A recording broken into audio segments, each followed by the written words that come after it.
ভোটের মুখে ফের উত্তপ্ত বীরভূম। এবার রামপুরহাট বিধানসভার দাঁতপুর এলাকায় বিজেপির বুথ সভাপতিকে মারধরের অভিযোগ তৃণমূলের কর্মীদের বিরুদ্ধে। জানা গিয়েছে, আক্রান্ত সুভাষ লেট, যিনি 54 নম্বর বুথের সভাপতি, অভিযোগ ভোট প্রচার করতে গেলে তৃণমূল নেতা তোতা শেখ ও তার দলবল বাঁশ লাঠি নিয়ে হামলা চালায়। এরপর গুরুতর জখম অবস্থায় তাকে রামপুরহাট গভর্নমেন্ট মেডিকেল কলেজ ও হাসপাতালে ভর্তি করা হয়েছে।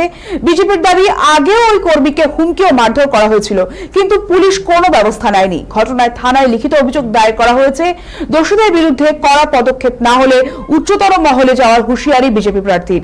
যদিও এই অভিযোগ নিয়ে এখনো পর্যন্ত কোনো প্রতিক্রিয়া জানায়নি তৃণমূল কংগ্রেস।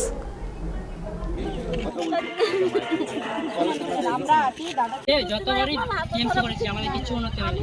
আমাদের পাড়া গ্রাম কিছু বলে দিন আপনি। প্রচার করছিলাম আমাদের টালিপাড়াতে প্রচার করছিলাম।